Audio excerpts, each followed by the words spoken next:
Sid Kagenou, an ordinary person unlike yourself, who literally forced himself to be reincarnated in another world for the sake of magic, is reborn as the second son of the noble Kagenou family. When awakening to his new life, he always wanted to be a shadow, a person who pretends to be a weak nobody but is actually the strongest menace. In this realm, he chooses to act in secret in hopes of building his own shadow empire to mark their presence. And although his ordinary life from outside of being shadow may be a little questionable, it can't be as questionable as your life.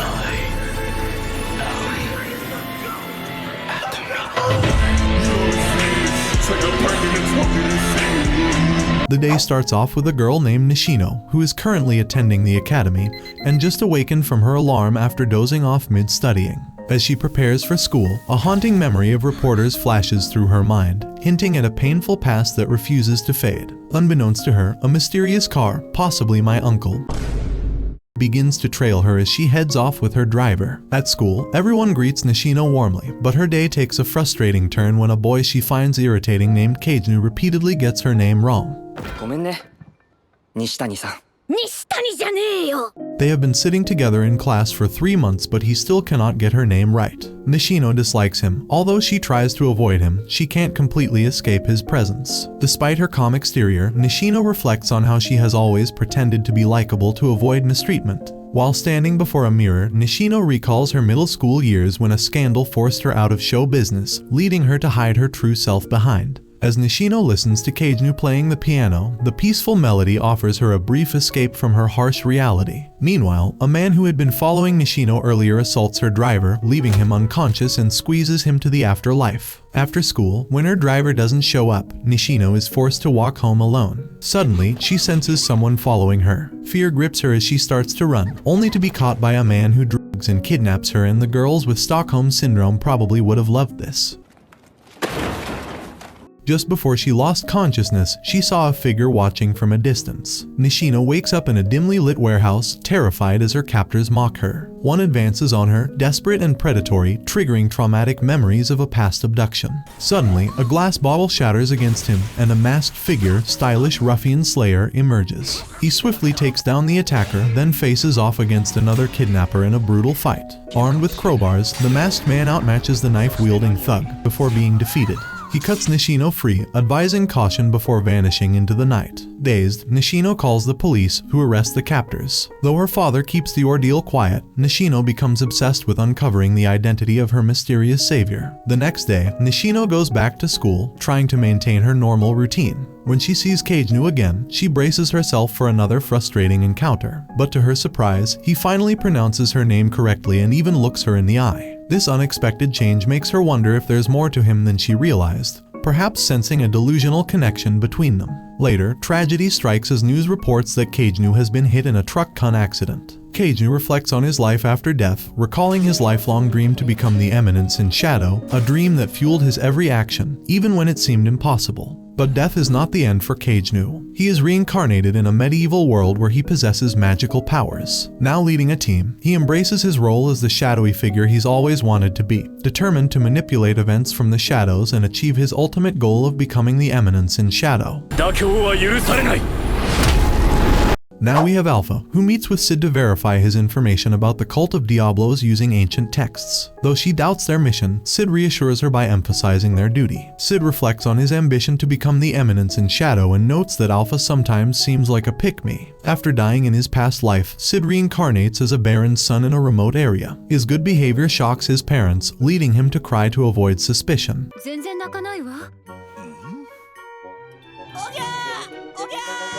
He meets his sister Claire, who is happy to have a new brother. Sid adapts to his new life, discovers magic in the air, and decides to claim this power, learning his family's history as Dark Knights. During training, Sid tries to break a rock but fails, to keep his family's expectations low. Everyone believes Claire is the rightful heir as she easily breaks the rocks. Sid acknowledges her talent but secretly views himself as an ordinary Dark Knight in training. He secretly hunts bandits at night using a slime bodysuit and discovers a decaying creature with demon possession, and takes it to an abandoned village for his own weird experiments. After a lot of failed attempts, Sid finally succeeds in removing the magical overload from a creature, transforming it into a young elf girl. As she awakens, Sid decides to present himself as the Eminence in Shadow. He tells the elf girl that he broke the curse placed on her by demon Diablos, who mistook her for a descendant of the three heroes. Sid bluffs that he cannot tell her the true mastermind to protect her, but when the elf girl insists, he names the cult of Diablos as the group behind the curse. Sid explains that they operate in the shadows, and he fights them at night as Shadow, his dark alter ego. He then invites the elf girl to join him in his mission. She pledges her life to him, suggesting they find other hero descendants to form a group. Sid agrees, naming the group Shadow Garden and the elf girl Alpha. Long story short, he made all this up on the spot and just decided to go with it. 3 years later, at 13, Sid trains with Claire, who easily overpowers him. Although he could defeat her, Sid maintains his weak facade.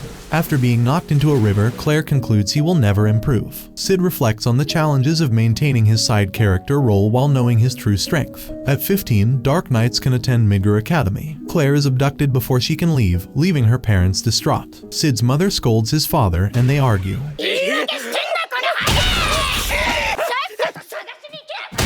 Sid's maid Beta, a new member of Shadow Garden, witnesses this. Alpha searches for Claire, and Beta suspects a high-ranking Cult of Diablos member is involved, thinking Claire might be a hero's descendant. Sid orders Beta to contact the Seven Shadows for a mission. At the hideout, George Washington, Viscount Grease, holds Claire captive, asking for her cooperation. Claire dodges his kick and realizes she learned from Sid despite always defeating him. Grease recalls Sid's healing abilities, but Claire denies it, saying it was impossible. Grease expresses interest in Sid, angering Claire, who breaks free but is quickly knocked out by George Washington.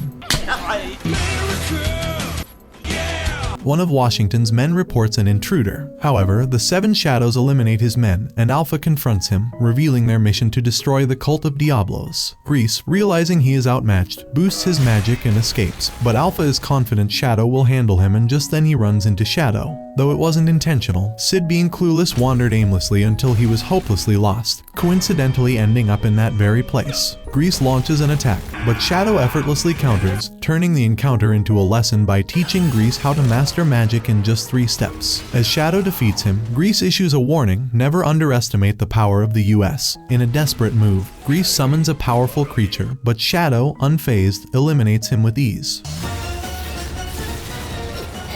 And with that, George Washington is back on the dollar bill. Now Claire returns home, healed but in a bad mood, and leaves for the academy as if nothing happened. In the capital, Sid is with Shadow Garden. Though eager to attend the academy, he accepts that he must wait 2 more years. However, Alpha shocks him by announcing that Shadow Garden must leave his side immediately, leaving him to quietly reflect that he always knew they wouldn't play along with his imaginary gang forever. The next day, on the train, Sid reflects on the past 2 years during his journey away from home. He recalls Alpha revealing the global influence of the Cult of Diablos and the Seven Shadows' decision to separate to spread Shadow Garden's influence worldwide in preparation for their battle against the cult. Although he thinks they just went to do their own personal things, Sid understands that people often abandon their childhood dreams as they grow up. He also recalls his past life, where his desperation for magic drove him to such extremes that this menace literally threw himself into truck kun just to go to another world. I wanna be a Super Saiyan! I wanna! Now Sid arrives at the Midgar Kingdom after getting off the train. He is now 15 and will enroll in the academy, where his sister Claire is already training to become a Dark Knight. Meanwhile, Sid's dream is to be a background character and even went out of his way to befriend other low-profile students, Skell and Poe. Honestly, Skell looks more like a Shaggy, so his new name from now is going to be Shaggy. And they discuss their low status and dreams of becoming honor students like Sid's sister. Earlier, Sid had lost a bet with his 2 friends, resulting in his penalty to confess to the most popular girl in their school, Alexia Midga. He goes to her to confess, expecting rejection, which would make a perfect plot for his background story. And this is probably the most cringy thing you'll ever see, but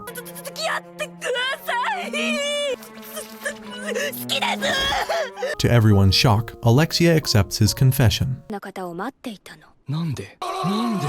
The next day, Sid sits with Shaggy and Poe during lunch. They find it strange that Alexia accepted, considering his existence isn't even near her shoes. Alexia unexpectedly joins them, drawing attention. She orders expensive food, and Sid decides to eat it like a pig in hopes that his operation called Hurry Up and Dump Me already works. However, she suggests they practice swordsmanship together and arranges for Sid to be moved to the top class, Section 1. Sid enters Section 1 under the tutelage of Zenon Griffey. During a sparring session, Sid notices Alexia's slow and weak movements but realizes she is carefully studying their techniques. He considers her technique good but finds her attacks bland. comparing her unfavorably to her sister Iris, the most powerful Dark Knight in the kingdom. After the lesson, Alexia comments that she despises Sid's fencing style because it reminds her of her own. She informs Zenon that she and Sid are now a couple, but Zenon dismisses it. Sid realizes Alexia is using him to escape her engagement to Zenon. When Sid expresses disinterest in getting involved, Alexia threatens to ruin his school life if he backs out. However, once money was in the discussion and Sid's dream to become the Eminence, なびく男に見えるとでも見えるわ。その通りだ。 Sid became completely hopeless. Everyone at school becomes obsessed with Sid's relationship rather than actual school, but Sid finds solace in the fact that they focus more on the princess than him. In private, Alexia talks badly about Zenon, calling him narcissistic know-it-all. Sid notes that she is polite in public but more of a witch in private. He eventually stops resisting and goes along with whatever she says. When Alexia invites him to eat ice cream, he asks why she dislikes Zenon, who seems perfect. Alexia explains that she doesn't trust Zenon because he appears too perfect, preferring someone flawed and hopeless like Sid, although he takes that as a compliment and gives this man a reward dog treat for the day.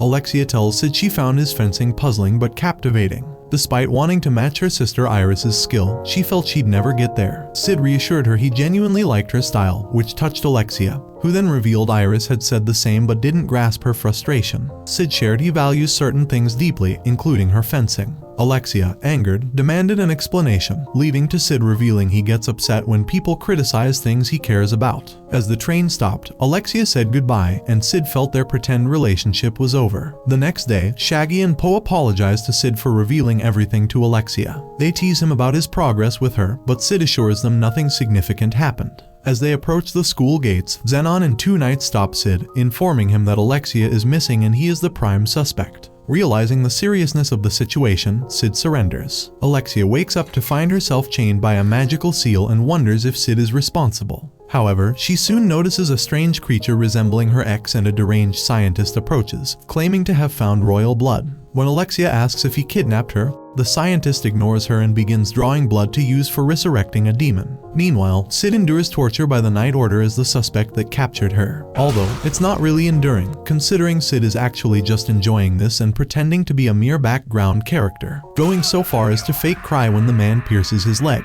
Alexia, confident that her sister has begun searching for her, encounters the scientist again as he draws more blood. She asks him not to take too much, and he assures her that he needs her alive for future blood draws. The scientist shares that his lab was destroyed just as he was about to reach his goal. Alexia tries to sympathize with him to gain favor, and the creature feeds her from a strange bowl so more blood can be drawn. At the academy, Zenon informs Princess Iris about the investigation. Though evidence suggests Sid kidnapped Alexia, Zenon doubts it due to Sid's lack of skill. Iris decides to release Sid under surveillance and asks Zenon to maintain order. Outside, Claire tries to defend Sid and asks to see him, but a woman stops her, saying she can't leave the dorms. As Claire resists, the woman restrains her. Iris reminisces about her past with Alexia, worried about her sister's whereabouts. Alexia's condition worsens as she loses more blood and grows weaker. Sid, now released and in his underwear, heads to the dorm, contemplating healing himself but decides against it to avoid drawing attention. He notices two people tailing him. After getting off a train, a hooded woman passes by and says later, followed by a scream from the men who were tailing him. At the dorm, Alpha surprises Sid in a girls' academy uniform, bringing him a snack. Alpha explains she came because she heard he was in trouble. She updates him on Shadow Garden's progress against the cult and warns him of the danger he's in, advising him to lay low while the team prepares for action. She informs him that Delta is also present because she missed him and then leaves. Now Sid prepares a room with expensive items, completing his eminence in Shadow collection.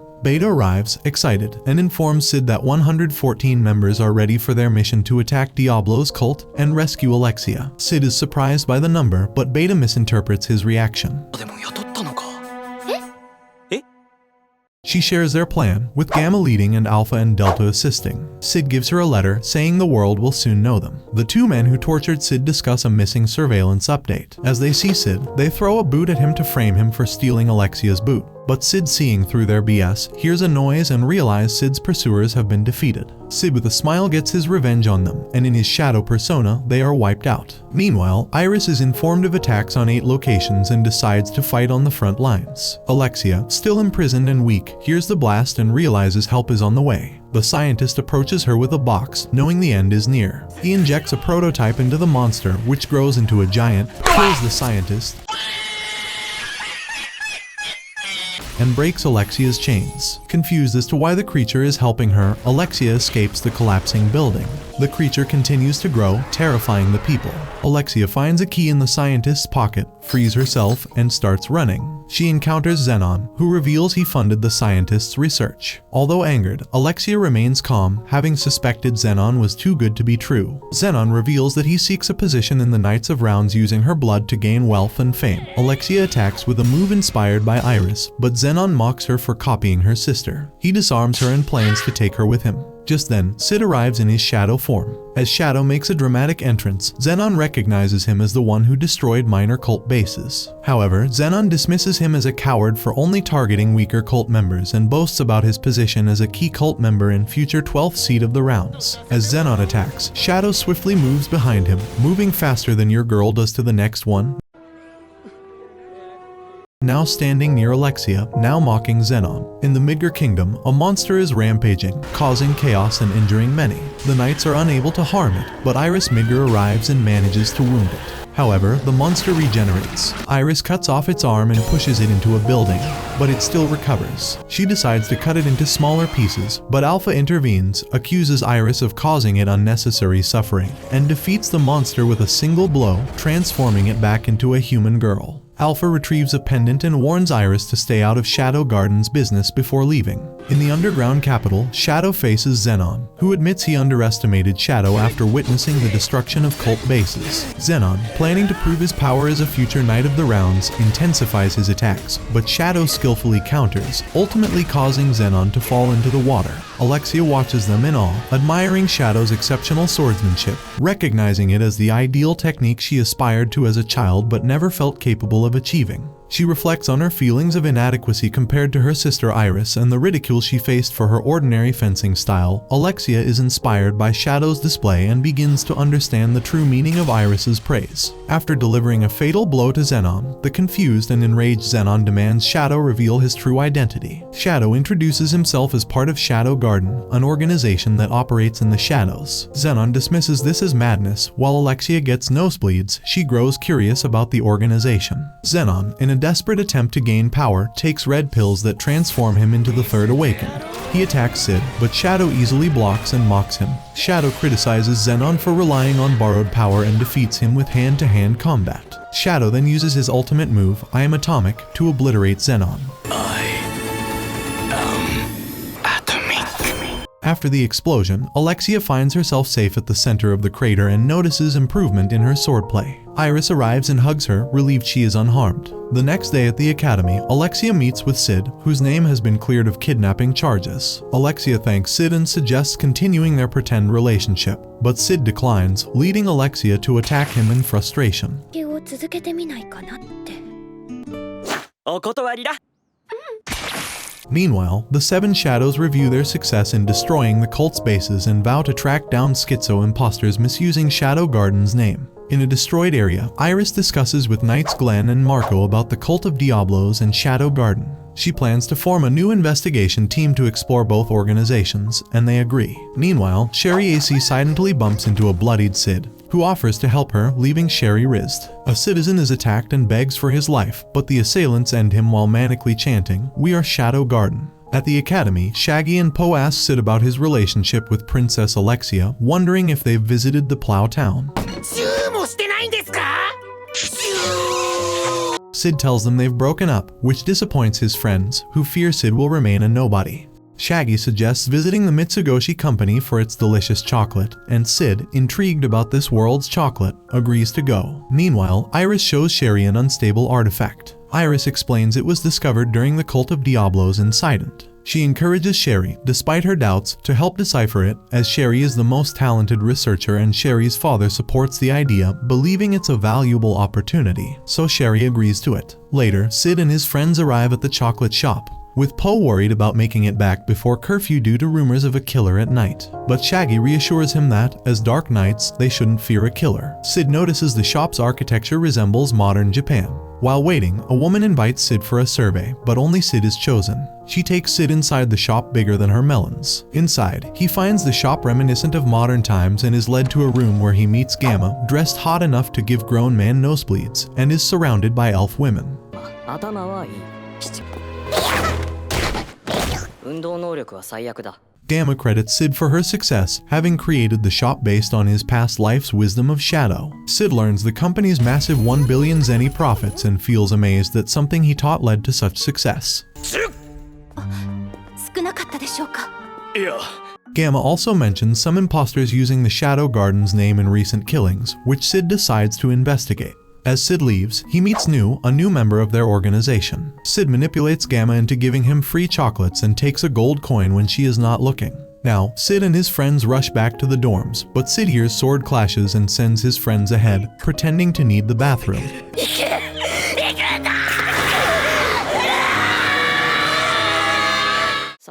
In a back alley, he finds Alexia fighting fake Shadow Garden members. As they are about to delete her existence, Sid intervenes, saving Alexia, who questions his motives before collapsing. Sid tells Alexia not to interfere. After chasing, Sid then kills one of the imposters, leaving the rest to Nu, who finishes them off mercilessly. 私はシャドウ様ほど甘くない。 Elsewhere, a cult underling reports a failed mission to the Gaunt Knight, who shifts focus to retrieving an important item. At the academy, Iris and Alexia discuss the recent events. Alexia, injured, informs Iris that the killers were not real Shadow Garden members but imposters. Iris mentions meeting Alpha from Shadow Garden. She says that the Shadow Garden too has an extreme power, and concludes that both Shadow Garden and the Cult of Diablos are threats to the kingdom. The next morning, rumors spread that Sid soiled himself on the way back to the dorms.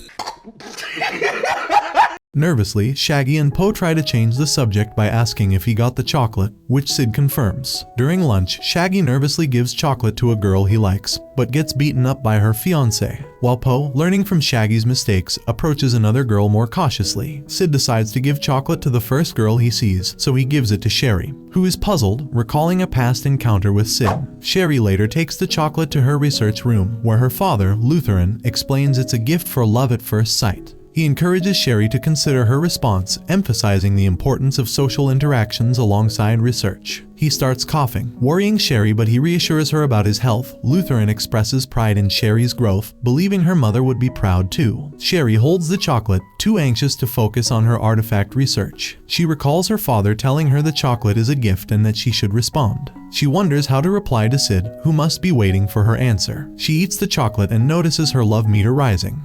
As Sid heads to the academy, he encounters Nu, who is wearing a borrowed Midgar Academy uniform to avoid suspicion. They sit on a bench, and Nu tells Sid that the person they captured last night was brainwashed, making it impossible to extract any information. Sid reads an application for the Bushin Festival student preliminaries, and is puzzled since his friend Shaggy had already submitted his name without his consent. Poe and Shaggy, who also want to participate, but are injured and unable to join. Despite their efforts to convince him, Sid refuses to participate and punches them when they suggest he might get a chance to get laid. Nu informs Sid that the Cult of Diablos has been using orphans to create children of Diablos, spreading their seeds, and suspects they are trying to expose Shadow Garden to the public. She also reveals the presence of a new first child, named Red, in the royal capital, who maintains his senses despite being a child of Diablos. Sid finds this a good opportunity and decides to think about it, leaving Nu impressed by his wisdom. The tournament begins, with Claire impressing Princess Iris with her skills. Meanwhile, a shady man manipulates others into betting on the tournament fighters, and Shaggy and Poe lose all their money. During Sid's match with Rose, the audience is indifferent toward him. Rose, the princess of Oriana Kingdom and a skilled swordsman, impresses Sid, who decides to reveal his perfected bloody tornado technique. He lets Rose strike first and fakes a dramatic fall with fake blood.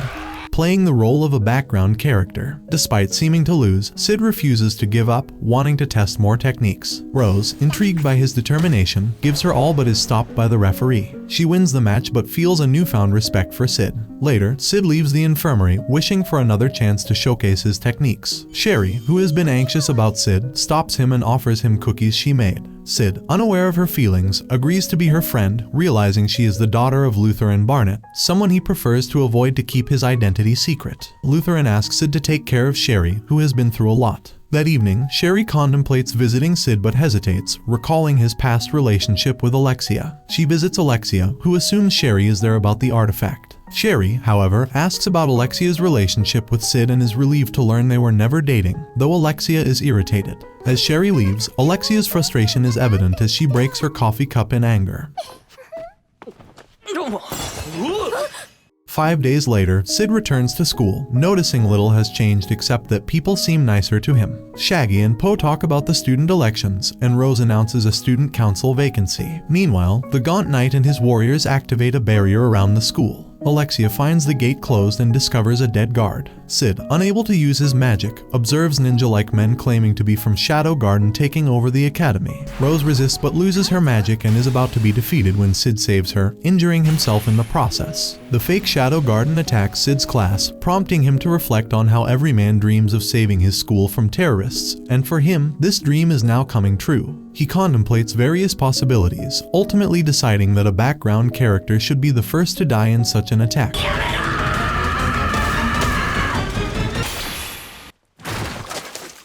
Leading him to intervene and save Rose, who is left devastated and delusionally believes Sid sacrificed himself out of love for her. The terrorists then take the students to the auditorium where the knight is waiting, while Sid punches himself to test his new technique, 10-minute death, heartbreak. He realizes the technique works, allowing him to maintain brain function despite a stopped heartbeat. Though his magic isn't fully operational, he refines it to heal himself, then dons his jacket, deciding it would be disrespectful not to engage with the terrorists given their effort. Meanwhile, Sherry is researching an artifact when a man named Rex, claiming to be from Shadow Garden, breaks into her room with ill intentions. Sherry's bodyguard, Glenn, saves her and mocks Rex, who becomes defensive and hurts Rex's fragile masculinity. As Rex and Glenn engage in combat, Marco tells Sherry to flee, and despite hearing their screams, she doesn't look back. On the rooftop, Sid observes the terrorists gathering all hostages in the auditorium and eliminating security. He critiques their fashion sense as they are wearing black in daylight, so he waits for nightfall to attack them, so he doesn't look as shady as these losers after spotting Sherry running in a way. He saves her multiple times, and after a series of close encounters, catches her before she falls down a stairwell, advising her to remove her noisy slippers. When Sid and Sherry reach her father's office, they find it empty. Sherry finds documents about the Eye of Avarice, an artifact that absorbs magic and could potentially kill everyone in the auditorium if overloaded.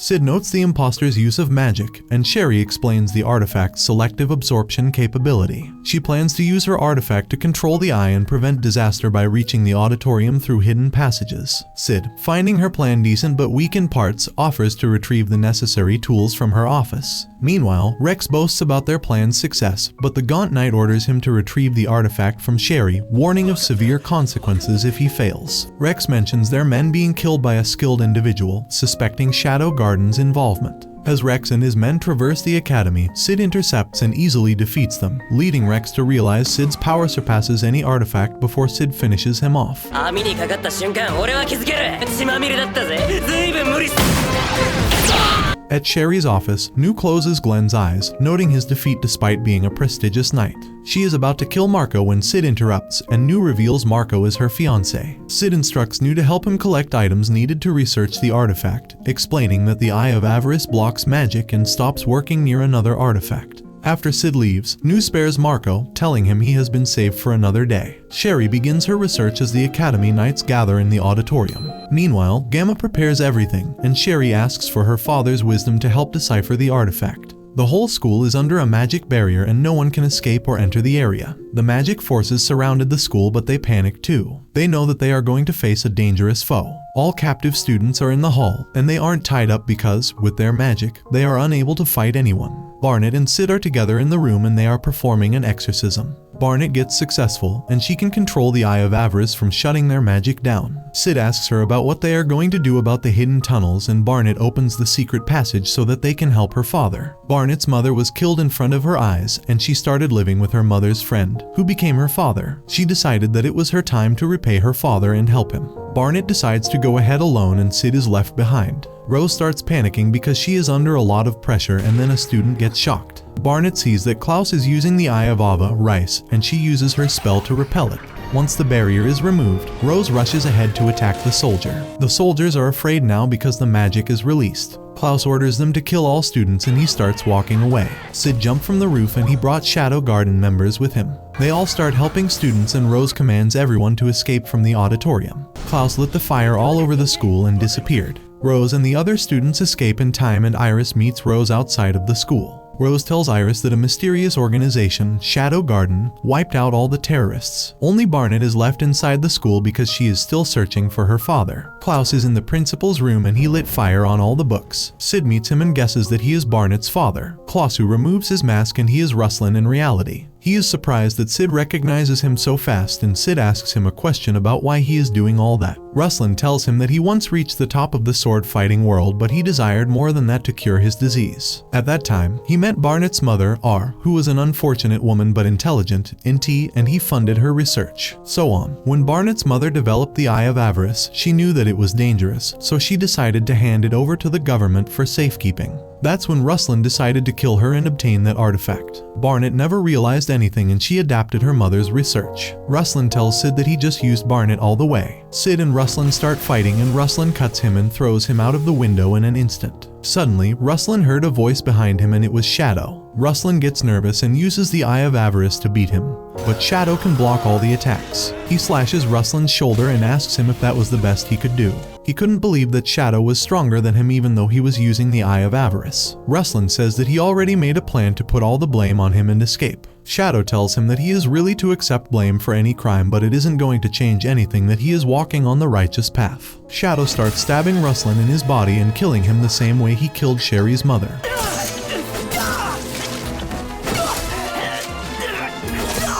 Barnet enters the room and witnesses Shadow killing her beloved father and starts screaming.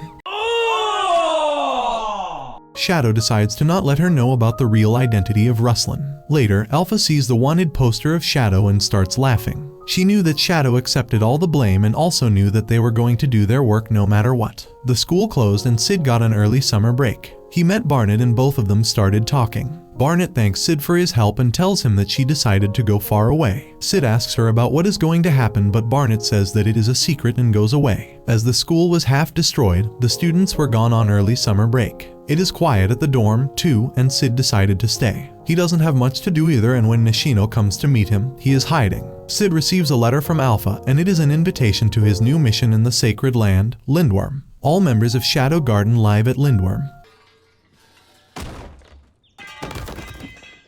Epsilon wakes up. She sees herself in the mirror and smiles. It is because the day is beautiful, and she can change her appearance as she likes because she has been granted power from Shadow to change her body. Epsilon adores Shadow and loves him too.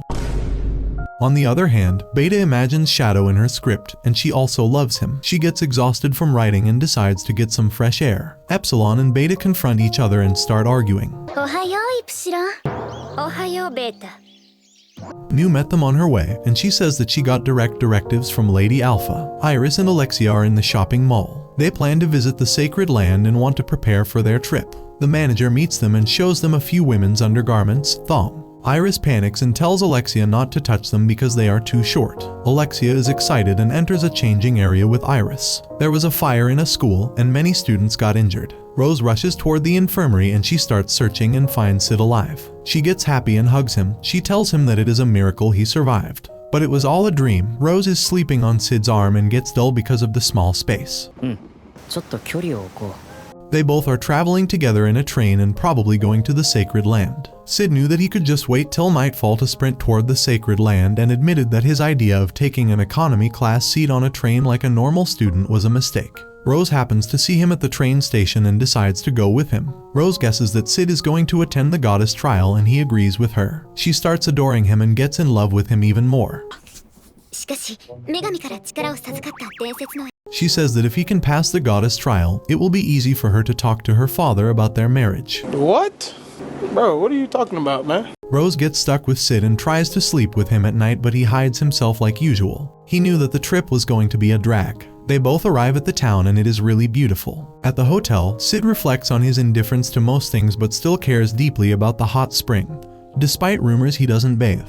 He enters the hot spring and finds Alexia, who is surprised to see him. After a brief exchange, she explains she's a special guest for the goddess's trial, while Sid says he's there for fun. Alexia questions Sid's reckless approach, noting his lack of knowledge about the goddess's trial, an annual event where ancient warriors are awakened to challenge participants. She explains that only pre-registered individuals deemed worthy by warriors can compete, with only a few getting selected. Alexia recalls a wandering swordsman named Venom, who summoned the hero Oliver, though she doesn't know the outcome. She isn't participating to fight but to investigate the Archbishop's murder, a detail she can't fully share with Sid, as he is considered an outsider. When she suggests he join the Crimson Knights for more information, Sid bluntly refuses. Now Alexia is surprised that Sid isn't ogling her and is instead indifferent. But Sid says he doesn't look at flat people in hot springs and makes a remark about his own Excalibur, which shocks Alexia when he reveals it.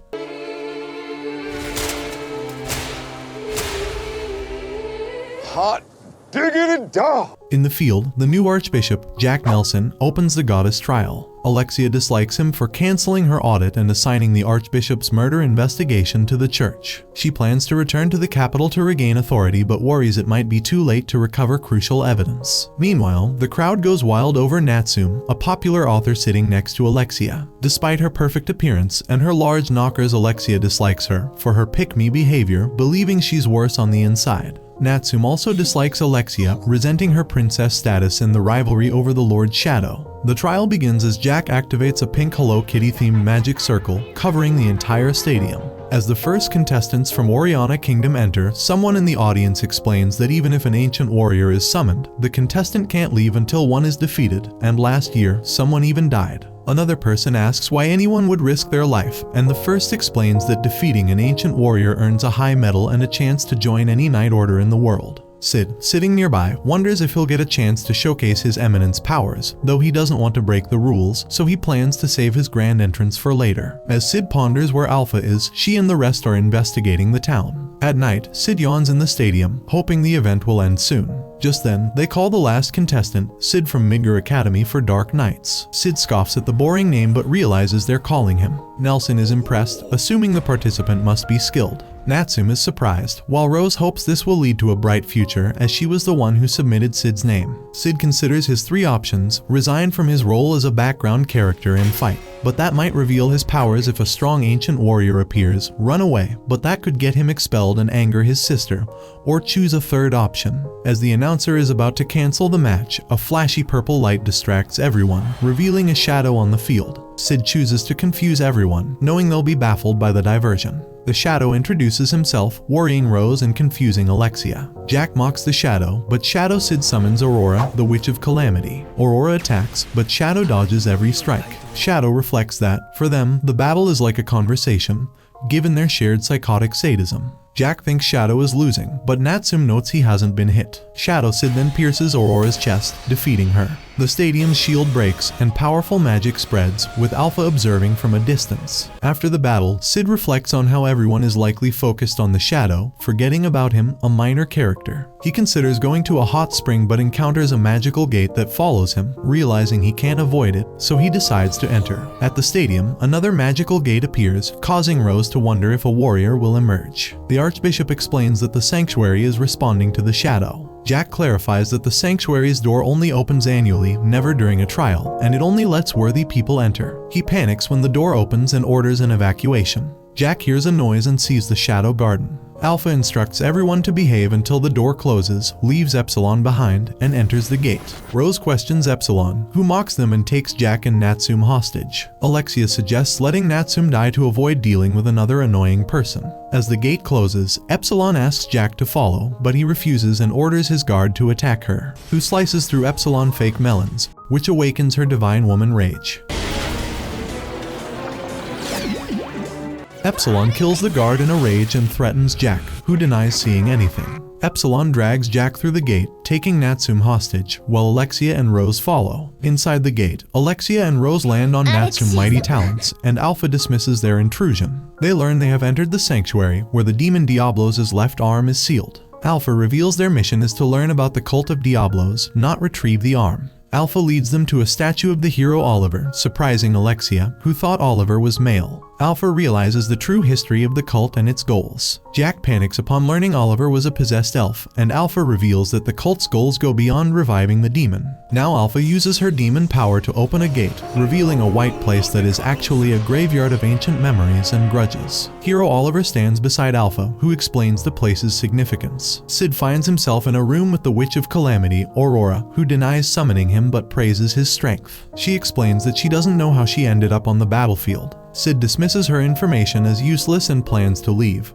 but Aurora asks him to free her from magical chains. After freeing her, Aurora suggests they team up to escape the memory prison they're trapped in by destroying its magical core. Sid agrees, and Aurora mentions that she will vanish once they escape. Inside the sanctuary, Alpha and the others explore Oliver's memories, discovering the site was used for experiments on orphaned children, many of whom died. Those who survived were considered possessed. Now Sid finds himself in Aurora's memory, where they encounter a crying girl who resembles Aurora. Aurora harshly tells the girl, who is her younger self, to stop whining, while Sid thinks she is too harsh. Alpha reveals that Oliver was compatible with demon cells, and the cult implanted these cells into children. Jack justifies it as necessary to fight demons, but Alpha dismisses this. Oliver's mission was to kill Diablos and extract his cells, but the cult had other plans. During the battle with Diablos, Oliver fought him repeatedly, but he kept resurfacing.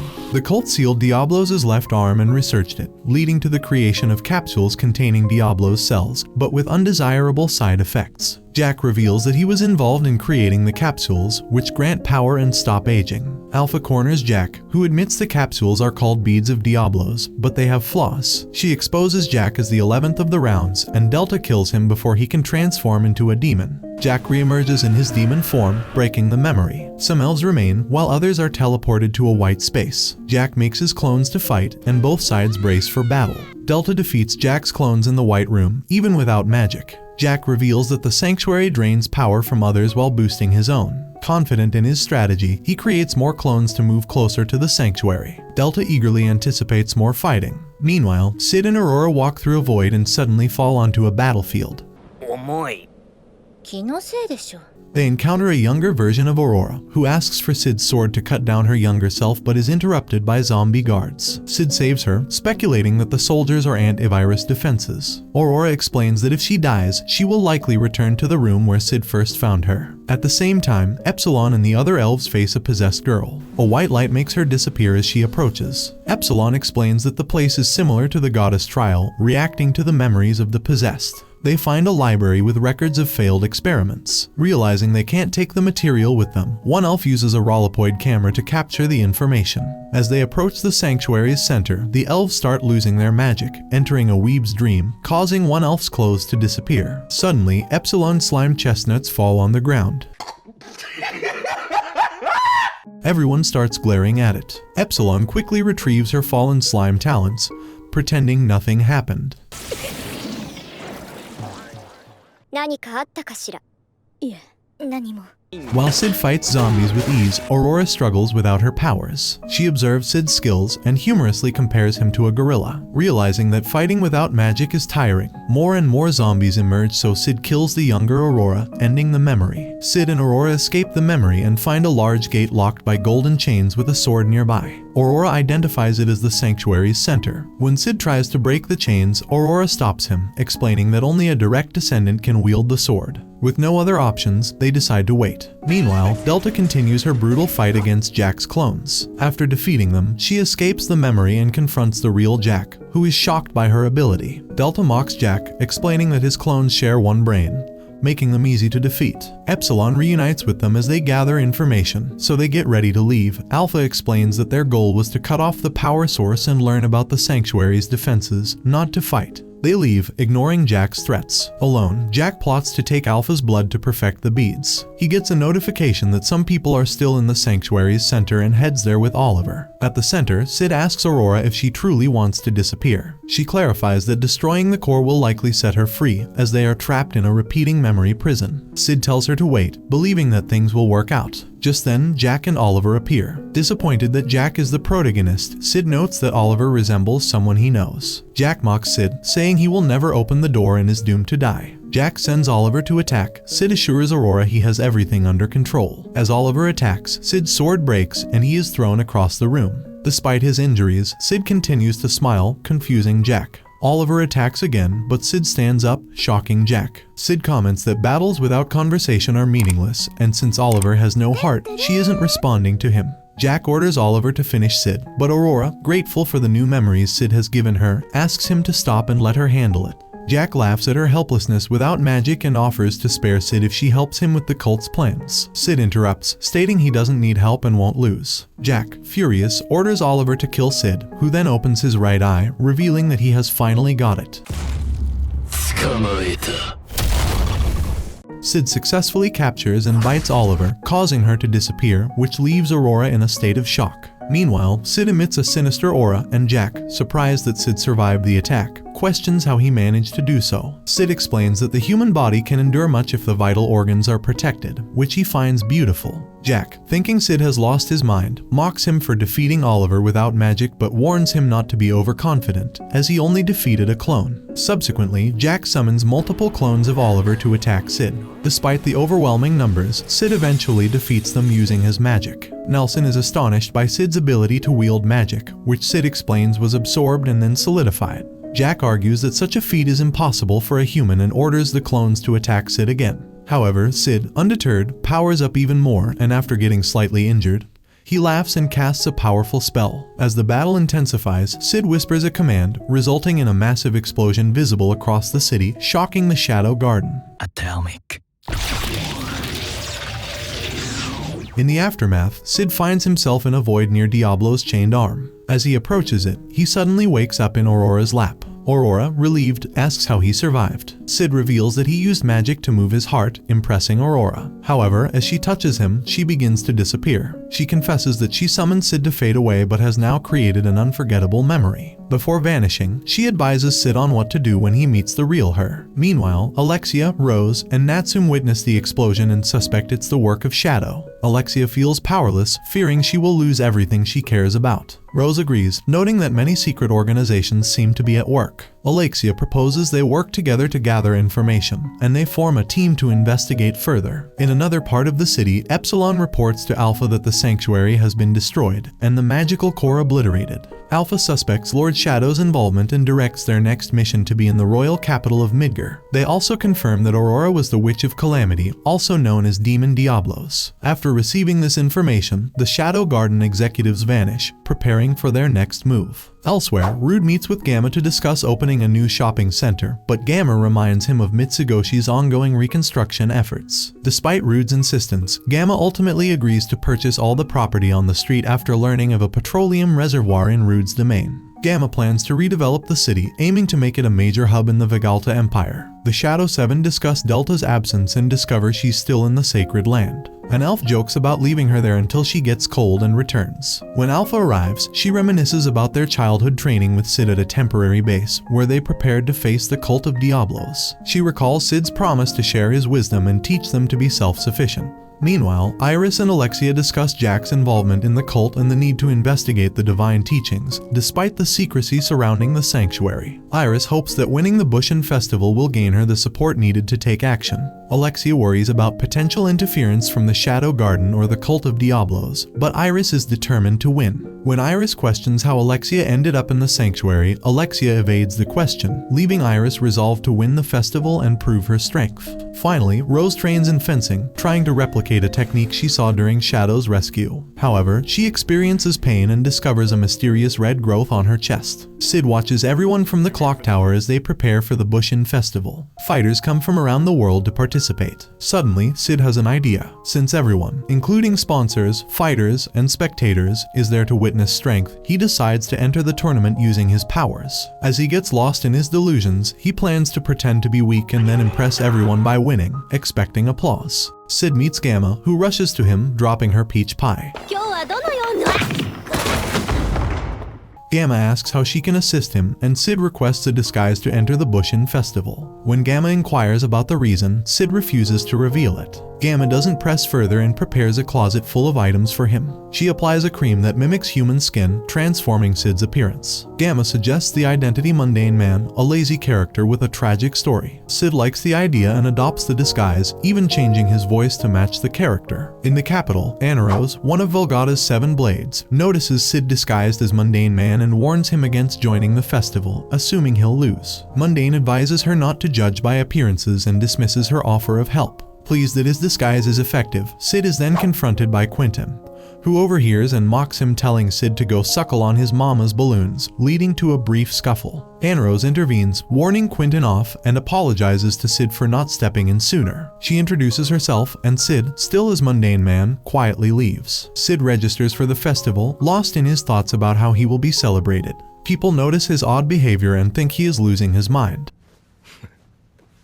At a restaurant, Sid and his friend eat, entering the Quentin Tarantino cinematic universe. They discuss over burgers about the Bushin Festival. His friend explains that only the toughest fighters will qualify for the main tournament. Sid plans to reveal his true power only at the climax of the event. His friend, who intends to bet on the fighters, tells Sid about the participants. Sid learns that Princess Iris, Rose, and a strong fighter from the Vigalta Empire will participate. When his friend asks for betting money, Sid quickly leaves. On his way home, Sid meets Rose, who is there to meet someone. She notices his takeaway bag and asks if he went to Mag Ronald's, mentioning her fondness for their food. Rose talks about her friendship with Princess Alexia and Natsume. Despite the awkwardness between the two, Sid finds it amusing since they are similar. Rose reveals that she is meeting her fiancé, Perv Asshat, and reflects on how a childhood memory of being rescued inspired her to pursue swordsmanship. Sid encourages her before she leaves. At the tournament preliminaries, Sid's friend points out a participant in flashy armor named Goldie Gilded. They watch a match between Gonzalez Machomber and Mundane Man, with Goldie predicting Gonzalez's easy victory. However, to everyone's surprise, Mundane wins. Anaros, watching, is also shocked. Goldie learns from this experience but vows to defeat Mundane in their upcoming match. Sid, seeing Anaros's reaction, is pleased and plans to continue impressing her. The next morning, Shaggy rushes to Sid with news that Rose has stabbed her fiancé, Perv Asshat, and fled. Sid is left puzzled, wondering why Rose took such drastic action. Alexia wonders why Rose made such a drastic decision. Natsume believes Rose is in the northern part of the royal capital. The Oriana Kingdom decides to handle the situation themselves and asks Midgar not to interfere, fearing that any punishment from Midgar could damage relations. Alexia doubts her father will be of any help. Natsume informs Alexia that Rose's fiancé is the second son of a Oriana Duke, and if Rose is caught, she will face severe punishment. But as royalty, she won't receive the death penalty, as Rose escapes through an underground cave, chased by someone. Alexia decides to find Rose and Natsume advises against it, believing Rose doesn't want them involved. Alexia insists on helping Rose, gets angry at Natsume, and then leaves to seek Iris's advice. Natsume decides to gather more information about Rose, suspecting something is wrong with her fiancé. Now Natsume asks an elf for more information about Perv Asshat and the Oriana family to understand the danger better. The elf reports that Rose has escaped through the sewers into underground ruins filled with hiding spots. Natsume asks the elf to continue tracking Rose's location, and the elf reports seeing Rose running with a hand on her flat chest in various areas. At the Bushin Festival, Sid reads about Rose in the newspaper, while Shaggy is upset about losing money in gambling. Sid decides to focus on the tournament. He meets Beatrix, who senses an elven presence on him and asks if he knows any elves. Sid mentions having elf friends, and Beatrix reveals her face, resembling Alpha. Although Sid recognizes her, he pretends not to. Cap. Beatrix attacks him, but he doesn't react, maintaining his background character image. Beatrix apologizes for overestimating this malnourished noodle dude and predicts he will become strong, mistaking his reaction for weakness. Anaros watches a dull match, and Quentin suggests she's there for Mundane Man's match. They discuss Mundane unusual moves in previous matches. Anaros notes that Goldie Gilded, Mundane's next opponent, only fights those he can beat, earning him the title Unbeatable Legend. Goldie can't gauge Mundane's true strength, suggesting Mundane hasn't shown his full power yet. Goldie quickly attacks Mundane's neck, but Mundane dodges easily. Goldie imagines being defeated by Mundane, causing him to freeze in fear. Mundane starts to draw his sword, but Goldie retreats. Anaros observes that Mundane cracked his neck during Goldie's attack, which shouldn't be possible so fast.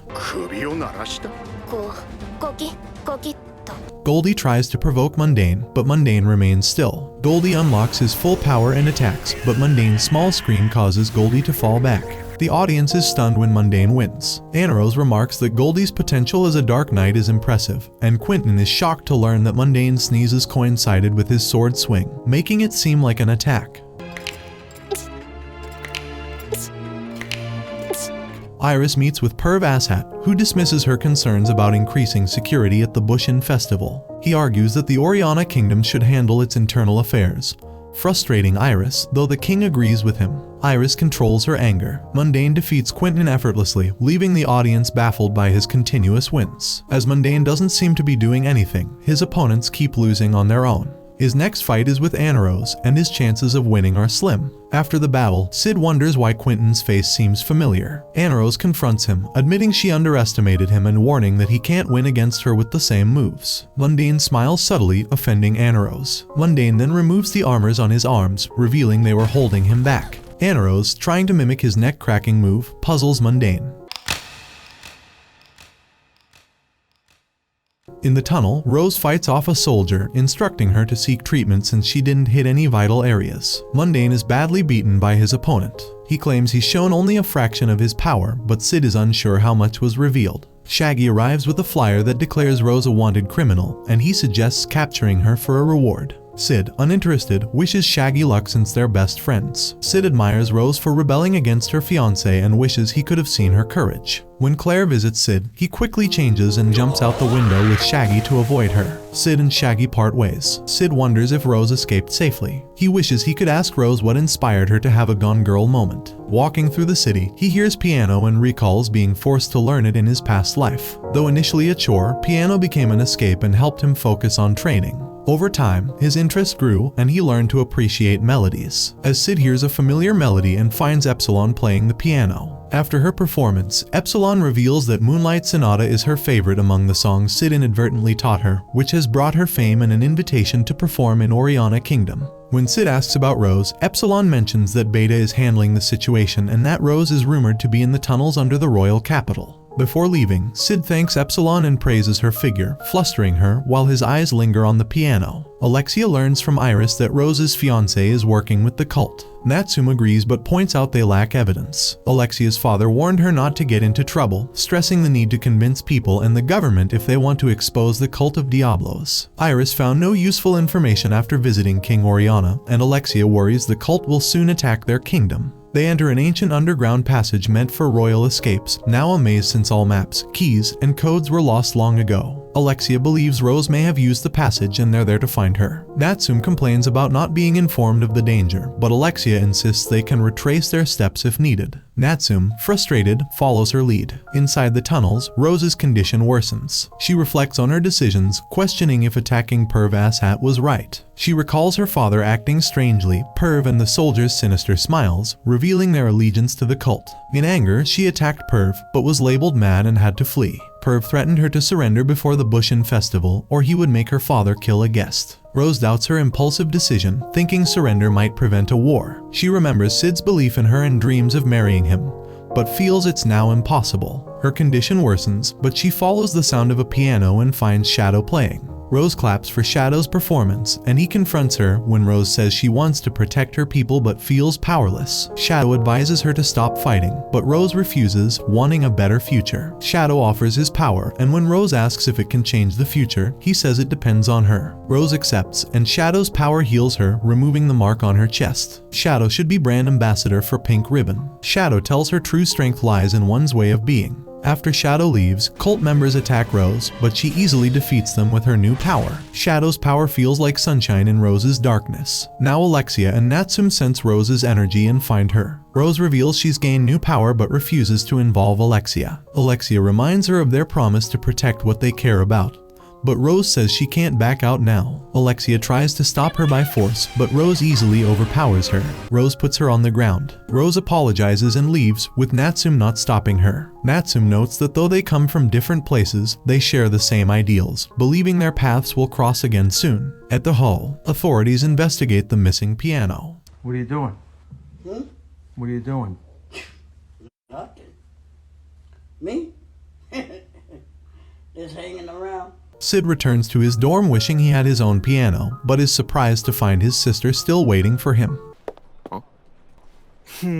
Claire gets furious with Sid for making her wait and imagines various ways to punish him. She assumes Sid doesn't care, so she grabs his neck and suggests an experiment to torture him further by testing how long he can hold his breath. After Sid promises to fulfill all his promises in the future, she releases him and gives him a VIP ticket to the Bushin Festival. Claire reveals she will represent the Academy in Princess Rose's place, urging Sid to attend. Alexia visits Natsume, but a woman informs her that Natsume has gone abroad for research. Alexia finds a file containing information on the Oriana Kingdom's main enterprise and religious organization. She acknowledges Natsume's value despite her outward appearance, but decides to leave because she doesn't want anyone to pity her. At the Bushin Festival, Sid uses his VIP ticket to find his seat, which turns out to be a high-class one next to Iris. When Iris recognizes him as Claire's brother, she assures him he is in the right seat and apologizes for the xenon incident. Sid, frustrated that Iris's apology ruins his background character plans, accepts it.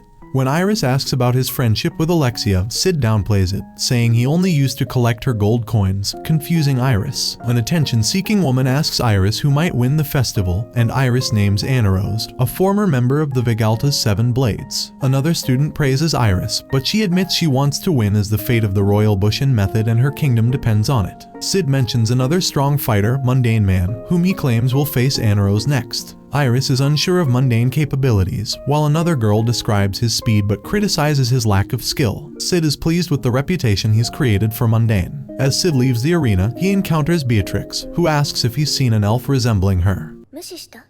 無視してないよ。本当に？本当だよ。そうか。そうだよ。 After Sid denies it, Beatrix offers him an extra burger from her bag, which he accepts before they part ways. Before the fight, Anaros believes Mundane power lies in his overwhelming speed, though his sword technique and stance are weak. She quickly attacks to prevent him from using his speed. But Mundane stops her and then disappears, reappearing beside her. Mundane strikes with full speed, sending Anaros flying, getting her closer to God and then striking her down.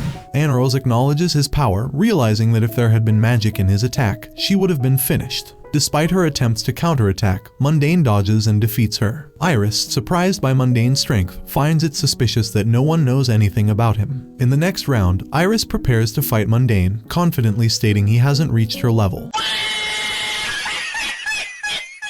Perv orders an investigation into Mundane, dismissing the possibility that he is from Shadow Garden due to its harem reputation. In the changing room, Anaros, defeated and bandaged, admits to Mundane that she left her country to become strong but had been fooling herself about her strength. Mundane tells her to be proud, as it was the first time he had to unchain his shackles. Anaros offers Mundane a government post, but he declines, saying the world is too bright for him. As the Bushin Festival continues, Iris easily defeats her opponent and notices Beatrix leaving the stadium. Iris follows her, confirms her identity, and introduces herself. Beatrix offers Iris a burger, which Iris refuses.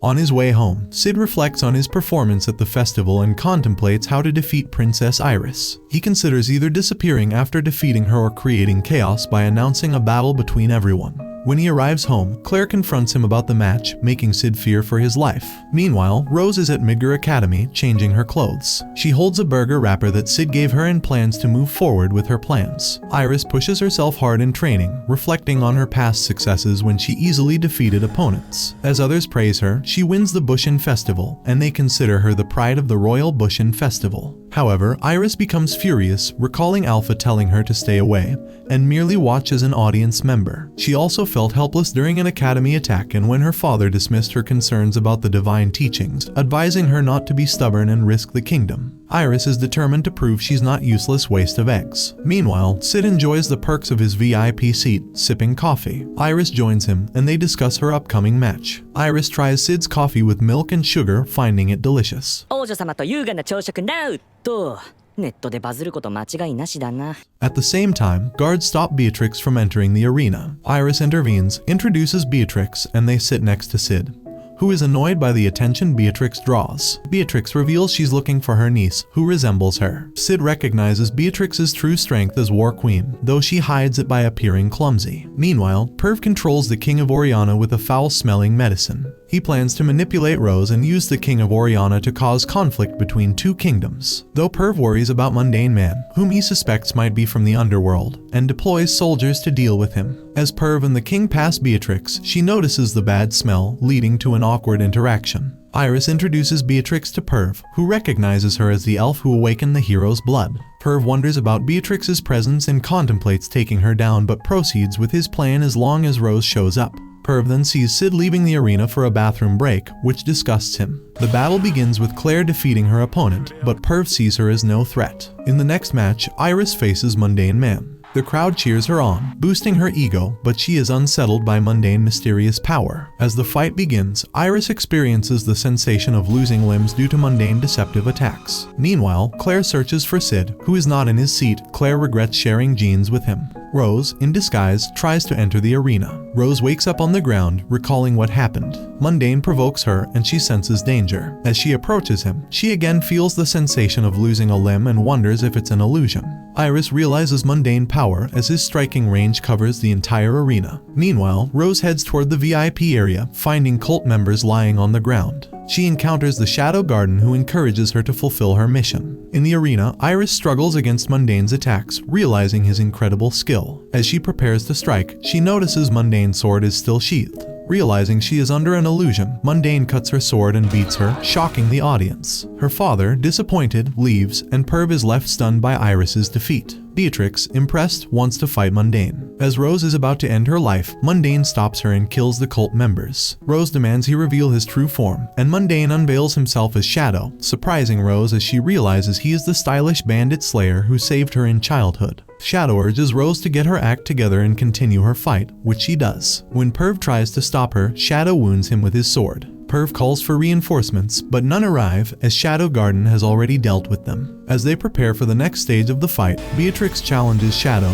leading to an intense clash that destroys the VIP section. During the chaos, Perv takes the opportunity to escape. After defeating Iris, Mundane Man reveals himself as Shadow in the VIP seating. Iris reflects on recent chaos, including Shadow's bounty and her encounter with Alpha. Shadow then engages Beatrix in a battle that forces spectators to evacuate. King Klaus is informed of the battle's potential spread and orders King Oriana's body returned, despite concerns of inciting civil war. In the VIP area, Iris seeks a weapon against Shadow. On the stadium roof, Shadow tests Beatrix's skills by manipulating his presence. Iris joins the fight, wielding a mithril blade, but Shadow easily dodges and counters, amused by their efforts. Claire searches for her brother while Rose contemplates her next move. Alpha offers Rose a choice to fight alone or join Shadow Garden. As the battle between Shadow, Iris, and Beatrix intensifies across the city, Rose agrees to join Shadow Garden, and Alpha helps her escape with a slime bodysuit.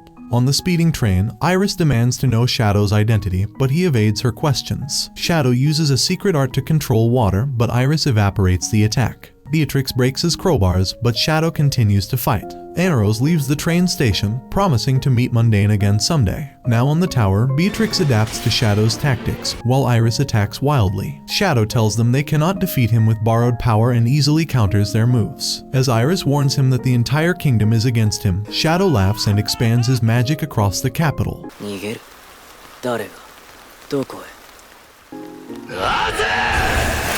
Shadow hovers over the city, declaring the end of playtime. Princess Alexia trains, determined to stay on her path. Iris drops her sword as Shadow prepares an ultimate attack but decides to clear the weather instead. Beatrix accepts her defeat, and Iris collapses in frustration. Meanwhile, Sherry reads about Shadow's escape and vows revenge, filled with anger. In Oriana Kingdom, Mordred scolds Perv for his failures and orders him not to disappoint again, as turmoil is expected with the king's death. As Beatrix prepares to leave, advising Iris not to dwell on her defeat. She cherishes a gift from Sid and leaves to continue her journey. Meanwhile, Gamma oversees rebuilding the capital, and Shadow Garden works to distract Midgar from Oriana Kingdom. Sid inquires about Shaggy, who took a long-term job. In the Sid household, Mr. Sid is reprimanded for neglecting Sid. Rose and Alpha resupply before heading into a magical forest. Alpha introduces Rose to Shadow Garden's secret headquarters and renames her as number 666, forgetting her past identity. Rose is devastated as her belongings are destroyed. In the ruins, Shadow reflects on his plans as he plays Moonlight Sonata, anticipating the hour of awakening. That concludes the anime recap. Make sure you are subscribed and let me know your thoughts. I'm out.